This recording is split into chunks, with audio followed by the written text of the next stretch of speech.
बेटा लास्ट जो है एक्सरसाइज 6A, इसमें क्वेश्चन नंबर हमने 1 डिस्कस किया था, that was the gradient of a line. और आज हम क्वेश्चन नंबर 2 कर रहे हैं और क्वेश्चन 2 से आगे जो है वो क्वेश्चन देखते हैं, हम करते हैं। ठीक है जी।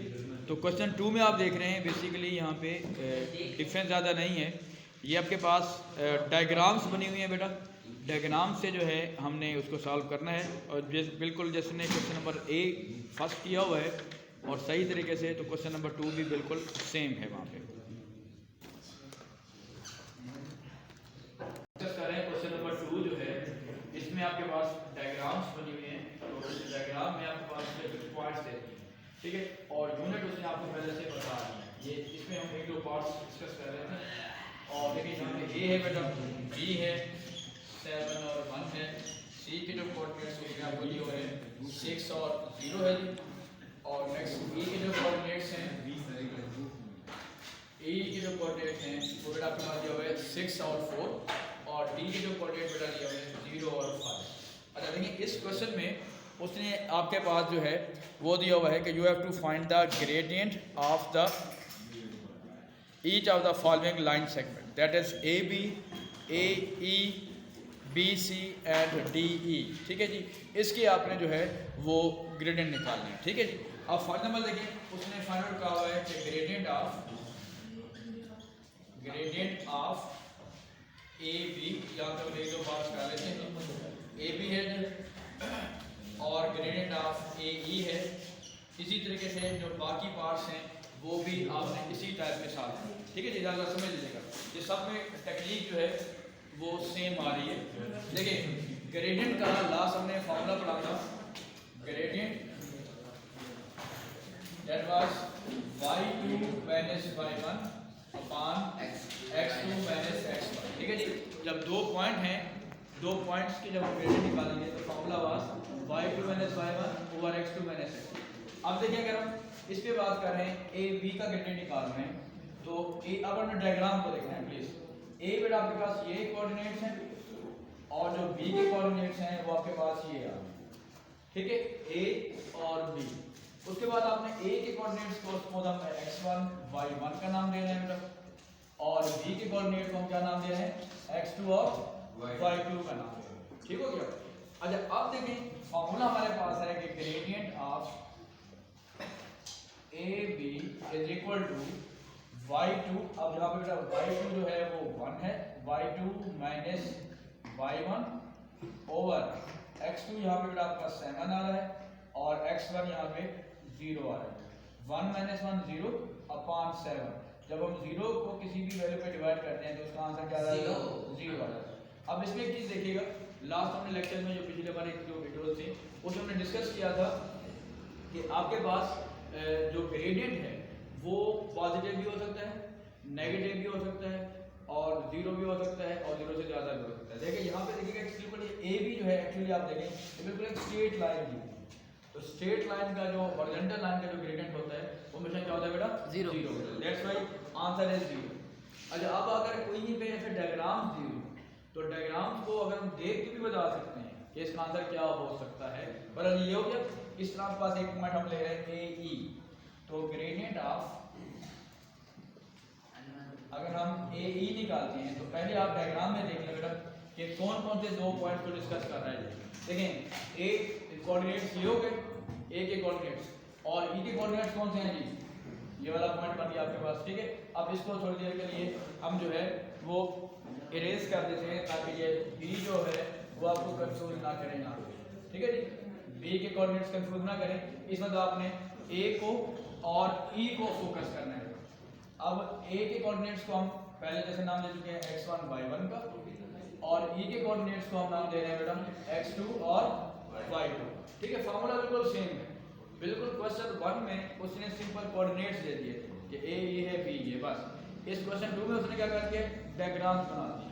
उसी डायग्राम से ही हम यहाँ से क्वेश्चन जो है वो उसकी जो कोऑर्डिनेट्स हैं वो ले रहे हैं। हाँ जी, अब फार्मूला एक्स आपका जो ए की बात हम कर रहे हैं, अगर किसी कंफ्यूजन हो रही हो तो आप यूँ भी कर सकते हैं, साइड पे पहले ए की कोऑर्डिनेट्स लिख लें, 0 1 है बेटा, और ई के कोऑर्डिनेट्स हमारे पास आ रहे हैं 6 और 4। ये बेटा x1 y1 है, ये x2 y2 है। यहाँ पे भी आप काम कर सकते हैं, ये बिल्कुल वही क्वेश्चन नंबर 1 की तरह हो गया। हाँ जी, अब फॉर्मूला बेटा हमारे पास है y2 minus y1 upon x2 minus x1, that is 3/6, तो that will give you 1/2, that will give you our answer.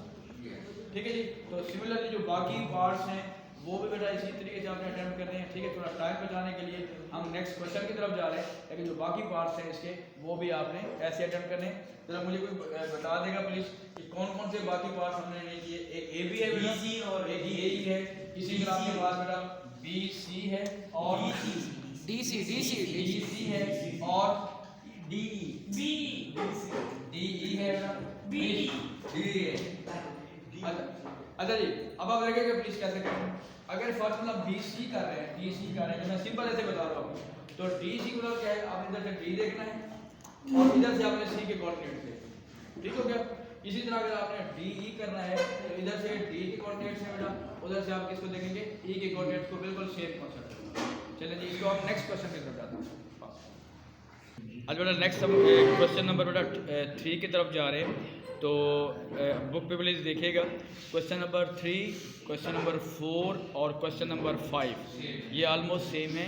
Basically जो क्वेश्चन नंबर 6 भी है वो भी सारे सेम है, क्योंकि इस एक्सरसाइज में हमारे पास ऑलमोस्ट एक ही फॉर्मूला इस्तेमाल हो रहा है, दैट इज़ द ग्रेडियंट। ठीक है जी। तो क्वेश्चन नंबर 3 और 4 को हम पहले डिस्कस कर रहे हैं बेटा। तो क्वेश्चन नंबर 3 में देखिएगा, अब आपके पास है if the gradient of the line joining the points, ये 2 पॉइंट्स गिवन है बेटा और उसका ग्रेडियंट आपको पहले से दे दिया है। Then you have to find the value of p। Similarly the question number 4 is the coordinates of a and b are 3k 8 and b coordinates are k - 3 respectively.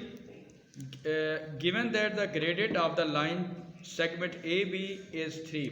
यहाँ पे भी बिल्कुल सेम कॉन्सेप्ट है, 2 कोऑर्डिनेट 2 पॉइंट्स दे दिए हैं और gradient भी आपको गिवन है।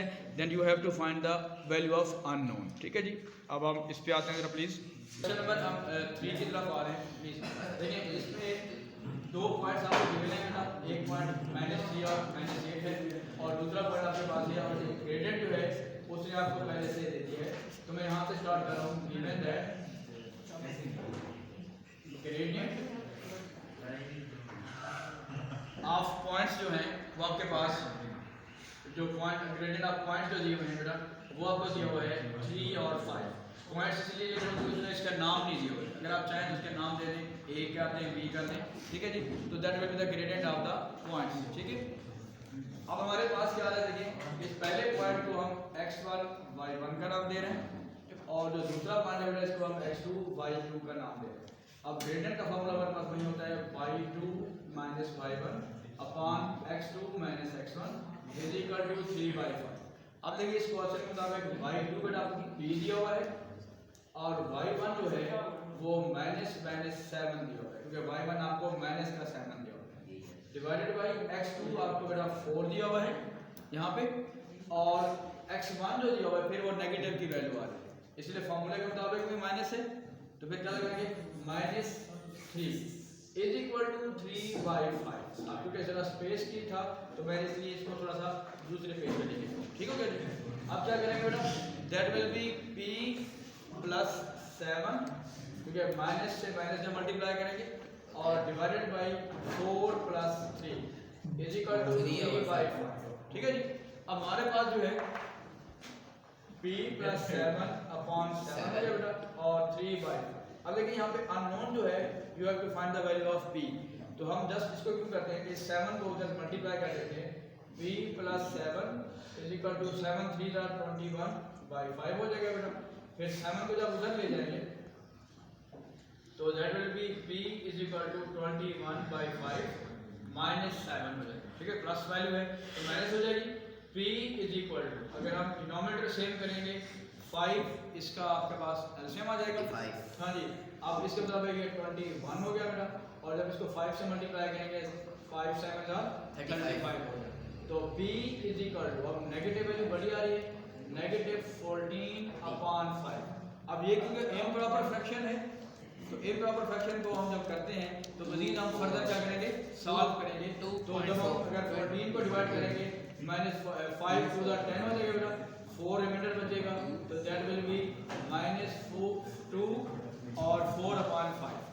सिमिलरली क्वेश्चन 4 भी आप डिस्कस करते जाते हैं साथ साथ। देखें इसमें भी आपके पास क्या आ रहा है कि ए कोऑर्डिनेट्स दिए हुए हैं, अब उसने यहाँ पे उसके कोऑर्डिनेट्स के नाम दे दिए। ए के कोऑर्डिनेट्स दिए हुए बेटा और बी के कोऑर्डिनेट्स दिए हुए। इसके कोऑर्डिनेट्स को हम x1 y1 कहें, इसके कोऑर्डिनेट्स को हम x2 y2 कहें। तो ग्रेडियंट गिवन दैट, यहाँ से हम स्टार्ट कर रहे हैं, given that gradient of AB is equal to, अब ग्रेडियंट ऑफ AB अगर करते हैं इज इक्वल टू 3, तो फॉर्मूला बेटा क्या है y2 minus y1 upon x2 minus x1 is equal to 3। ये बिल्कुल वैसे क्वेश्चन होगा, ठीक है जी। और फार्मूला बार कोशिश किया करें कि आप, क्योंकि जब पेपर होता है तो लाजमी है कि सारे एक ही टॉपिक के हों, क्योंकि ये टॉपिक फार्मूला लिखा हुआ है तो हम उस फार्मूले को बार बार लिख नहीं रहे होते, लेकिन कॉन्सेप्ट आपके पास ये वही फार्मूला आ रहा होता है, ठीक है जी। तो आप फार्मूला लिख लिया करें हर पार्ट में तो बेहतर होता है। हाँ जी, -5 अपॉन ये 1 की है, -3 की है, तो आंसर विल बी -2k, ठीक है, इज इक्वल टू 3। अब अगर हम इस माइनस से माइनस कैंसिल आउट कर दें और 3 को से मल्टीप्लाई कर देते हैं तो that will be 5 is equal to 3 to the 6k, और क्योंकि हमने k की वैल्यू करनी है बेटा, 6 को इधर भी डिवाइड कर दें, 6 को आप इधर भी डिवाइड कर देंगे तो k इज इक्वल टू, जब हम यहाँ पे 5 की वैल्यू करेंगे -11 आता है, 5 नहीं। एक्चुअली दोबारा देख लेते हैं प्लीज, ये -3 और -6 यहाँ पर फॉर एग्जांपल मिस्टेक की थी, इसको दोबारा चेक कर लेते हैं, तो दैट विल बी -11। इसको मैं इरेज कर देता हूँ बेटा प्लीज। देखिए इसको दोबारा से देख लेते हैं। चलो जिसने इंडिकेट किया अच्छी बात है, शाबाश। -3 -8, तो that will be -11 over -2 is equal to -2k is equal to 3। फिर वही बात कि नेगेटिव से बेटा नेगेटिव क्या हो जाएगी, कैंसिल हो, और जब हम 2 के से मल्टीप्लाई करेंगे तो हमारे पास क्या आ रहा है 11 is equal to 3 to the 6k। हाँ जी, अब हमने k की वैल्यू निकालनी है बेटा, तो 6 को दोनों तरफ जब डिवाइड करेंगे तो दैट विल बी k, ये क्योंकि 11 ओवर 6 जो है ये प्रॉपर फ्रैक्शन है, जब डिवाइड करेंगे 6 से क्या हो जाएगा जी, 6 1 द 6 1 5 over 6, तो that will be k is equal to 1 5 upon 6।